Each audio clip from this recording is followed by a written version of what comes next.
Hello everyone, welcome back to my channel guys. Thank you for stopping by to join me in this live section. My wonder shall never end though guys. Nnamdi Kanu has just shocked me and also shocked the world as well. Because what are you not telling me? Guys, Nnamdi Kanu opens the fence. Yes. Remember the court said he has a case to answer. Justice Omotosho said Kanu has a case to answer. Okay, let me take you backwards, a little bit. So Nnamdi Kanu, the legal team of Nnamdi Kanu filed what is called a no case submission after the defense of the DSS guys. Then after that, they filed a no case submission, and then Justice Jason Motosho's final judgment was that Kanu has a case to answer, guys. That was what Justice Omotosho said, and now Kanu has actually started his defense. Yes, he has started his defense, guys. This one shocked me. The people that he listed out for the defense, I'm confused. I'm seeing Wike, seeing Umahi. Wonder shall never end, guys. I'm gonna play a video for you guys to watch, so stay tuned. So Nnamdi Kanu opens defense. You know that his defense, his lawyer, Aloy Ejimakor, is still in detention. Imagine, I'm wondering, the law doesn't say that a lawyer cannot protest. Where in the law does that one? Like, where in the law is that one, guys? That a lawyer cannot protest. That was why they arrested him, Aloy Ejimakor. So Kanu now took it up now. He has opened defense. He said Wike, Umahi, the former Attorney General Theophilus Danjuma, and others among 23 witnesses, they are listed, guys, for this defense. Guys, I'm actually very, very shocked in this update, though. Guys, today I'm going to bring you the comprehensive update of a major twist in the trial of Nnamdi Kanu, the detained leader of the indigenous people of Biafra, guys. On October 21st, just hours after protest rocked part of Abuja demanding his release, Kanu made a very decisive legal move. I don't know why, guys. Even up till now, I'm still confused why he will put Wike, Dave, Umahi, Soludo. This is the same Soludo that said, that the release of Nnamdi Kanu is not going to stop insecurity in the southeast. Wow. So guys, I'm actually surprised to see these people as the people they listed out for the defense. Maybe later on we'll understand better why he listed out these people. I think there's an explanation. They should have to come out and explain to us why they listed out these people for his defense. So on October 21st, which is today, just hours after the protest rocked part of Abuja demanding his release, Kanu made a very decisive legal move, officially notifying the Federal High Court of his readiness to begin his defense. But what has truly taken observers by surprise is the list of witnesses he intends to call, guys, including citing governors, former ministers, and senior security operative. So Kanu had just days earlier filed a preliminary objection questioning the court's jurisdiction to try him. That objection came on the same day a court-appointed medical team submitted a report confirming he is fit to stand trial. So guys, quickly take a look at this video and I'll be right back. To the Free Nnamdi Kanu protest on Monday, where despite court orders, protesters led by activist Omoyele Sowore trooped out to demand the release of the leader of the indigenous peoples of Biafra. Well, on Tuesday, a magistrate court ordered the remand of Aloy Ejimakor, one of the lawyers representing Nnamdi Kanu, in Kuje prison. The police arrested Ejimakor after he joined protesters demanding Kanu's release and charged him alongside 12 others with various offenses, including criminal conspiracy, disobedience of a lawful order, inciting disturbance, and disturbance of public peace, contravening sections 152, 114, and 113 of the Penal Code law. This development has escalated the controversy surrounding the protest, while legal observers note that while lawyers have the constitutional right to peaceful assembly, their arrest during the protest they participated in adds another layer of complexity to an already contentious case involving freedom of expression, the right to protest, and due process. Well, activist Omoyele Sowore, in response to this detention, actually put out a post on X, and he wrote, "It is unfortunate that the Nigerian Bar Association has remained quiet regarding the unwarranted and unjust detention of Nnamdi Kanu's lawyers, Aloy Ejimakor and Barrister Okereke Kingdom Nnamdi." President Afam Osigwe. What is going on? Hashtag free Nnamdi Kanu now. In the meantime, the Center Against Injustice and Domestic Violence has called on the Nigerian Bar Association to take immediate disciplinary action against Aloy Ejimako for alleged professional misconduct. In a statement, the group condemned the lawyer's appearance at the protest ground, describing it as a clear breach of professional ethics and a violation of Rule 33 of the Rules of Professional Conduct for Legal Practitioners 2023, which deals with sub judice statements. And according to the rule, and I'll read this statement in part, it says, a lawyer or law firm engaged in or associated with prosecution or defense of a criminal matter shall not, while litigation is pending, make or participate in making any extrajudicial statement that is calculated to prejudice or interfere with the fair trial of the matter, adding that the law expects that lawyers argue their cases in court, not on the streets, in protest grounds, or on media platforms. I mean, Vimba, I'm coming to you. Mr.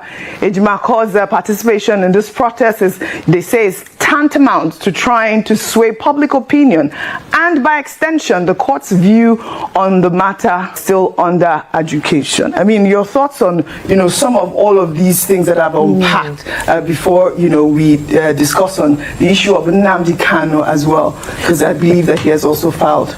Yes, very complex issues. And I think in this instance, I always like to say two things can be true at the same time. The first issue is dealing with the incarceration of the lawyer and the other group of activists. Now, when you look at that FIR report and the issues that they are being indicted for, there are a number of concerns. The number one concern being people are saying that, but this group also included Showore himself, but Showore is a free man, and the other 13, I believe, are in prison. So why is there separation between those who have been arrested if they were all together in a group and alleged to have all committed the same offense? Why is there this selectivity? So that means that clearly the playing field is not level. The rules are not applying equally, and many people are even challenging and contesting those rules to say, well, is this really what transpired? Were they really causing public disruption with their protest? Besides the fact that they did stay within the limits prescribed to them, when they tried to go beyond those limits, the police acted, and they were peaceful in their execution. However, another issue that I brought up earlier that I'll bring up is this issue of chanting war songs, and I think we have to be careful now with where we're going. I drew parallels with the case of Julius Malema in South Africa, who was taken to court over chanting a war song. If you remember, he has a song called Kill the Boer, and he says that it's not an insightful song because it's a remnant of their liberation past. So we now need to start having a conversation in Nigeria about whether chanting of war songs that are remnants of a struggle of the past do constitute a public disruption in some form or the other. In South Africa, it was ruled to have been within the constitutional right of any activist or advocate to chant any war song they want. Now it's set for the Nigerian law to set their own precedent on this issue. Now that's on one aspect. On the aspect of sub judice, the rules are clear.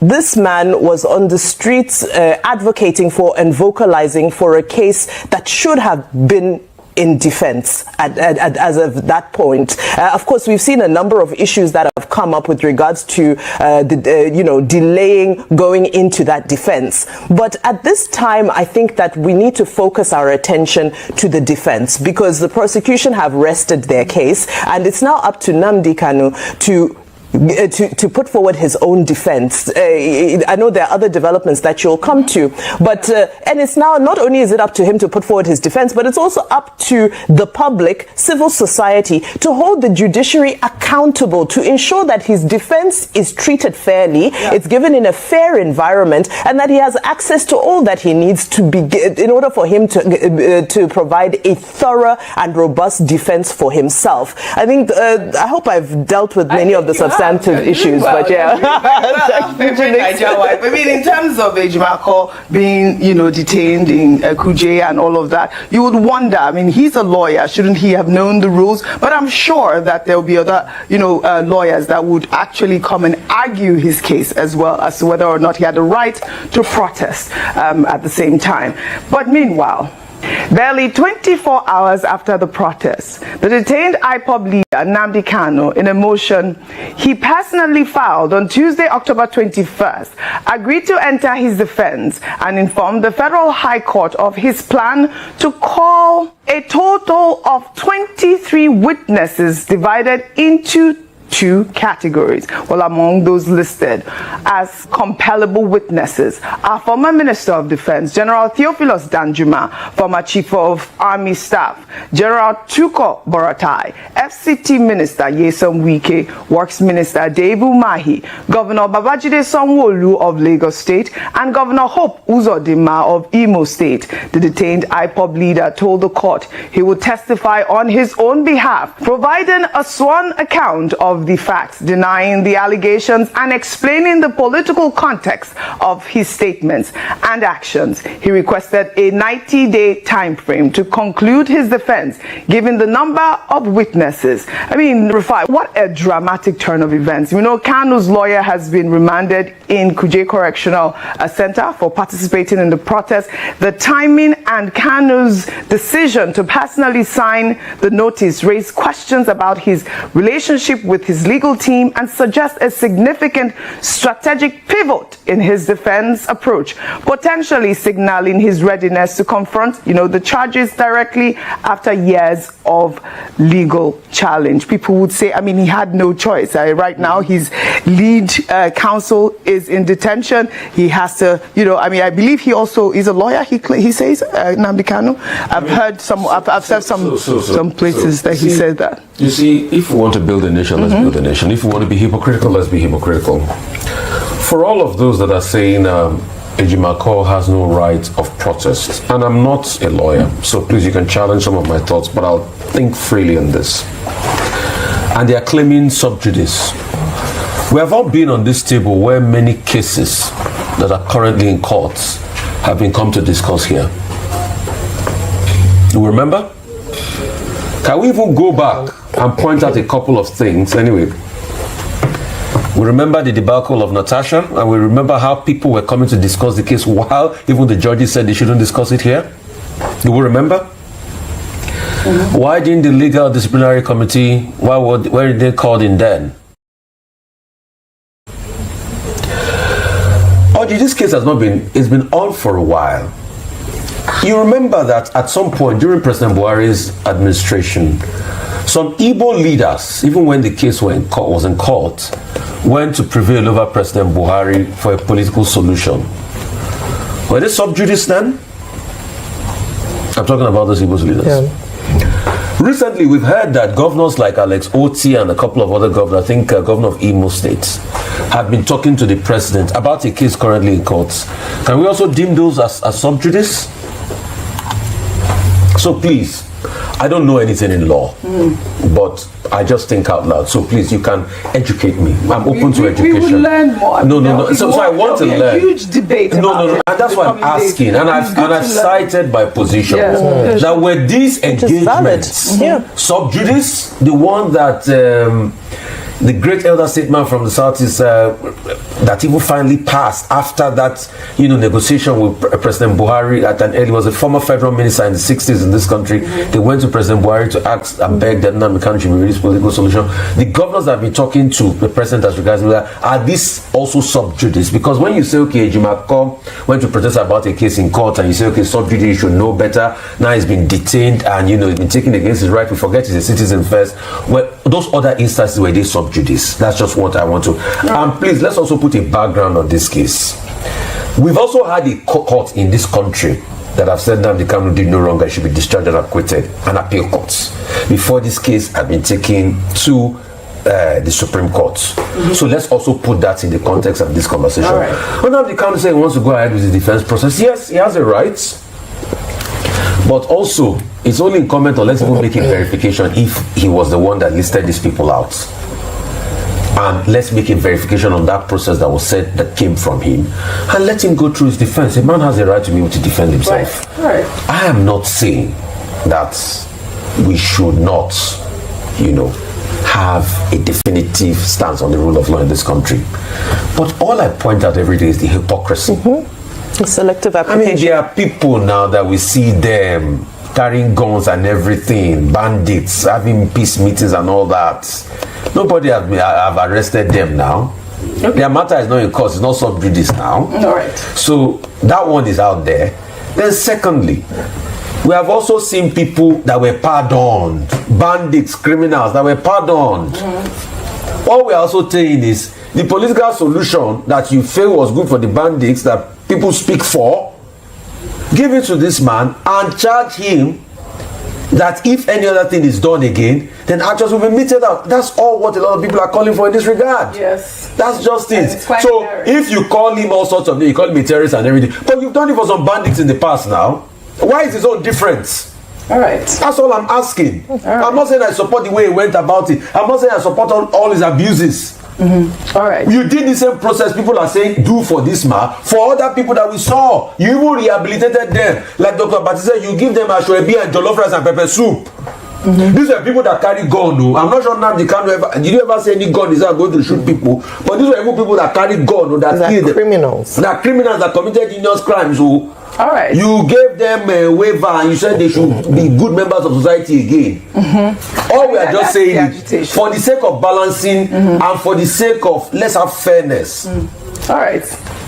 Let that same thing be done to Nnamdi Kanu, and let's also charge him that all the insecurity there that people attribute to you, let it stop. All right. So that at least when Nnamdi Kanu is out of the picture, anybody that does this thing again, we say, okay, we know this is criminality. That's all I'm arguing, The names that he mentioned, though, as compellable witnesses, I mean, I wonder how that will play into his, defense and all of that. He's asking for 90 days. I believe the last time there was a ruling by James Judge Omotosho, he had said that Nnamdi Kanu should, conduct his case within 6 days. So I don't know. I mean, he's now asked for 90 days. It seems like another extension. But yesterday was this Free Nnamdi Kanu protest, and there were many dimensions to the protest. We saw a clergyman calling out notable pastors, including Pastor Enoch Adeboye, as well as Pastor Tunde Bakare, saying that instead of enjoying tithes and offerings, they should be present at the protest. Well, the same priest was seen running and taking cover after police dispensed tear gas. Let's take a look. I've come as an Episcopal Lord. I was expecting to see my colleagues. I've not seen anyone yet.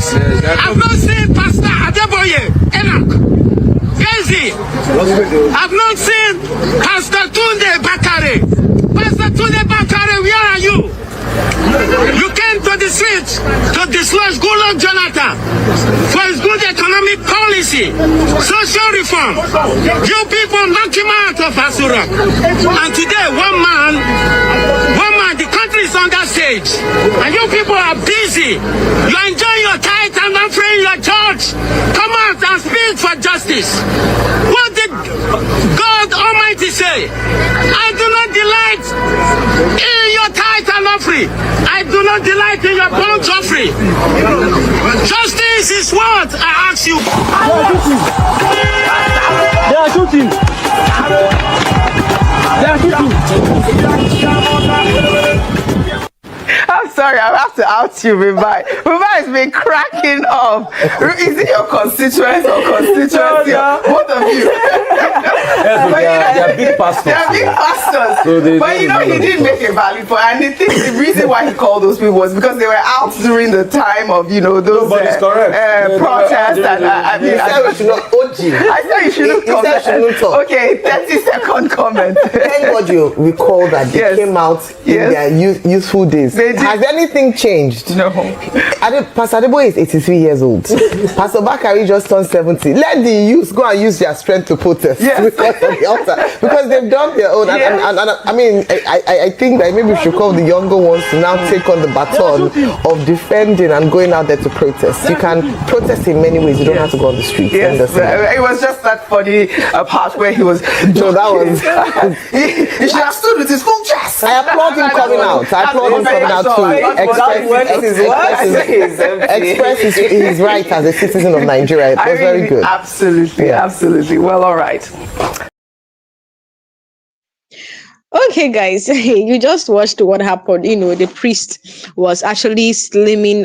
What's it called? Slimming. Yeah, Pastor Enoch Adeboye, the founder of Redeemed Christian Church, and then also Tunde Bakare for not coming out. You know, for Kanu's protest. I'm like, how would you expect an 80-something years old man to come out and be running?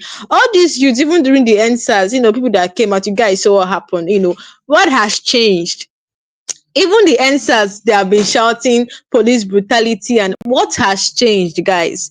So allow the youth, you know, why are you calling that man to come and protest? You know, the youths that are there, are they not enough? Are they not enough? The youths that are coming out, what has changed? You see now old men that will come, people that are now tired, you know, that will come out and be protesting for you. So for me, I feel I think Tunde Bakare, according to what Ayo said, turned 70 something. So it doesn't still make sense. People that are young that have been protesting, what has changed in this country? Nothing has changed, guys. Nothing has changed. Nigerian government has turned this country upside down to the extent that protest seems nothing again. Like if you're coming out to protest, you're actually wasting your time. And as they say, police brutality, stop police brutality. Has it stopped in Nigeria today? Has it stopped? So guys, you can see now over to the fact that Nnamdi Kanu called out, in fact, he listed his witnesses. Guys, I'm still surprised though. What is Wike, Soludo, Umahi, and then the governor of Imo State? Like, my God, what are they doing as Kanu's witnesses? Please, you heard what Rufai said.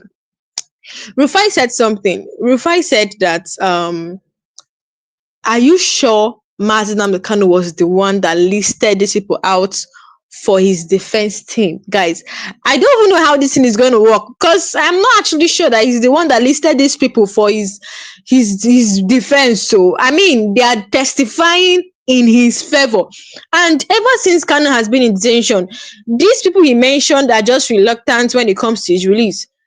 I'm actually saying, based on what I'm seeing in Nigeria, they're very reluctant. For example, Dave Umahi said that we shouldn't blame Tinubu for because of Kanu's intention, that he was not the one that put him there. That was the statement Dave Umahi, you know, made. And people are like, is it the same Tinubu that inherited his detention? So looking at the controversy surrounding, looking at everything, that the fact he was kidnapped, Tinubu is meant to release him. In fact, it is clear for the president to remove Tinubu, because the person that put him there, they said is Buhari, is already dead, according to what they are saying.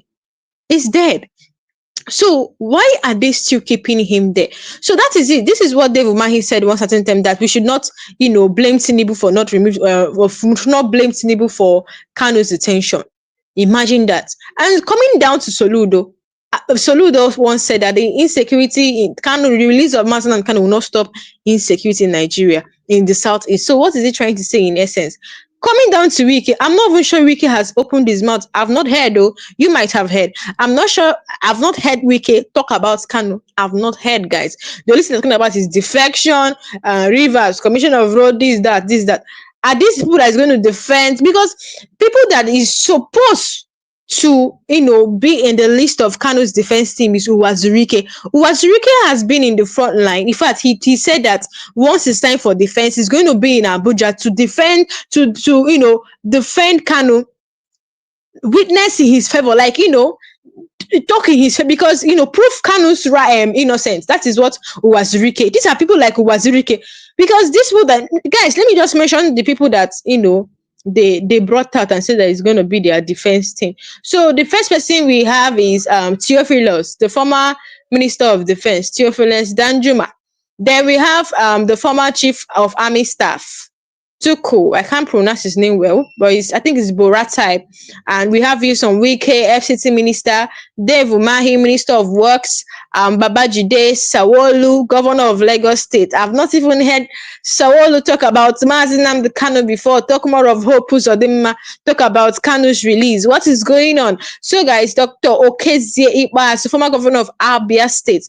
And then we have Abubakar Malami San, former Minister of Justice, Ahmed Rufai Abubakar, former DG, National Intelligence Agency, and Yusuf Magaji, DG, State Security Service. This is that's DSS DG now, Director General. So these are the people that they said, I think about 23 of them that will witness that. In fact, these are Kanu's witness list. Wow, I'm actually in shock. Oh. I feel there is more explanation to this. Is either it's not Kanu or something just happened, because I'm really confused. So Kanu has pledged to submit sworn statement from all voluntary witnesses and notify the prosecution in due time. He also requested a 90 days window to conclude his defense. Why Justice James Omotosho said that in 6 days he should close his matter in 6 days. So are they trying to say that God, I am actually tired of this case? The fact that they arrested his lawyer. These are just tactics to prolong Kanu's attention, anyhow. Because tell me why they will arrest Aloy Ejimako. Okay, why would you even arrest his brother? What did the brother do? So Kanu had just, days earlier, he filed a preliminary objection questioning the court's jurisdiction to try him. That objection came on the same day a court-appointed medical team submitted a report confirming he's fit to stand trial. So now in a personal signed motion dated October 21st, Kanu informed Justice James Omotosho that he is prepared to open his defense pursuant to a court order issued on October 16, directing him to do so by October 24th. So by October 24th, Kanu will be in court. And obviously, I don't understand how even Soludo and all these people come and they, talk in Kanu's. We're watching. We'll see what will happen on that day. So Kanu will testify personally. This is how it's going to go. Kanu will testify personally. He will provide a sworn account denying all allegation. He intends to contextualize his statements and actions politically, and then he plans to call 23 witnesses divided into 2 categories. So the first category includes what he described as ordinary but material witnesses. The second group, however, consists of high-profile individuals he refers to as vital and compellable, and he is invoking Section 232 of the Evidence Act of 2011 to have them summoned. So like I mentioned, the people that he invited, in fact the witnesses includes Theophilus Danjuma, former Minister of Defense, General Tuku Buratai, former Chief of Army Staff, Nyesom Wike, FCT Minister, Dave Umahi, current Minister of Works, Babajide Sawolu, Governor of Lagos State, Hope Uzodinma, Governor of Imo State, Dr. Okezie Ikpeazu, the former Governor of Abia State, Abubakar Malami San, former Minister of Justice, Ahmed Rufai Abubakar, former DG, National Intelligence Agency, Yusuf Magiji Bichi, DG, Director General State Security Service, that's DSS. So these are the people that Kanu listed as his defense team. So Kanu has pledged to submit sworn statement from all voluntary witnesses and notify the prosecution in due time. He also requested a 90 days window to conclude his defense, citing the volume and significance of the witness involved. So by why this legal drama played out in the court, tension spilled onto the streets. On the same day, Kanu filed his defense motion. A magistrate court in Abuja ordered the remand of 13 individuals, including his special counsel Aloy Ejimako. So guys, they charged with criminal conspiracy. That was the charges, against Aloy. criminal conspiracy, disobedience to lawful order, inciting disturbance, breach of public peace under section 152, 114, and 113 of the Penal Code. So the arrested individuals include Kanu's brother Emmanuel Kanu and several activists. They were remanded at Kuje Correctional Center and are scheduled to be arraigned on October 24th. So this is arguable to the most significant turn in Kanu's legal journey since his arrest in 2021. The implication of naming such high-ranking current and former official raises serious political and legal questions. Guys, will the court grant the 19 days extension? This is what we're asking, because Justice Omotosho said 6 days and Kanu is requesting for 90 days. Guys, will the court grant that? And how will the listed witnesses respond? Guys, this is the question I'm asking. Even to how will these people they listed respond to Kanu, testify for Kanu, or testify in favor of him? Like how? What impact would this have on national security and public sentiment? Can Kanu establish a political defense strategy that resonates in courts? Guys, let me know what you think about this under the comment section. Well, we'll be following the story very closely, and we can be sure and I'll assure you to get all the verified in-depth updates right here. Don't forget to like this video, also subscribe, guys. So you guys have heard now. What makes this development even more, fun, very interesting is the legal strategy at play. By listing state governors, former military chiefs, and top security officials, Kanu appears to be challenging not just the charges, but the very structure and history of the Nigerian state's response to secessionist movement. This is no longer just a criminal case. It's a complex intersection of law, politics, and national identity. It tests Nigerian judicial independence under political pressure. This is why this trial is more than just legal. Yeah, this is not more a legal case, like I always say, because it tests Nigerian judicial independence under political pressure, and also it explores the limits of freedom of expression versus national security. It sets a precedent for how separatist demands are handled in court, not just on the streets. Now, there's one thing Rufai said I want to talk about. He said, what is all this? This man was discharged and acquitted. I mean, all charges against him was thrown out. Yes. We have seen criminals on television, on the internet, carry gun, carry AKs, a lot of them. You pardon them, you negotiate with them, they carry weapons. We see them. It's not more a hidden something. They carry weapons, you negotiate with them, you pardon murderers and kidnappers. If you call Kanu a terrorist, do the same thing you did for them to Kanu, even when we have not seen Kanu with even a common knife. What is going on in this country? Do the same thing. All we are talking about in this Kanu's case is, in fact, in this Nigeria, is hypocrisy. It's hypocrisy. So that is just it. Guys, I'm going to be following this case closely. And I bet you on this channel update, I'm going to be updating you guys on everything concerning Nnamdi Kanu. On the 24th of October, Kanu will be live in court. Let's see how this defense is going to roll. As for now, Aloy Chimako even said that he's safe and sound, just that they took him to abattoir, this where they keep hardened criminal, which is very wrong. So guys, let me know what you think about this. Let's know how it's going to be. All eyes are now on October 24th, when both Kanu's defense is set to officially open, and the 13 arrested protesters, including his lawyer, are due in court. So as this case unfolds, it's not just the fate of one man on the line, but the test of whether Nigeria can manage to sense resistance and disagreements within the bond of constitutional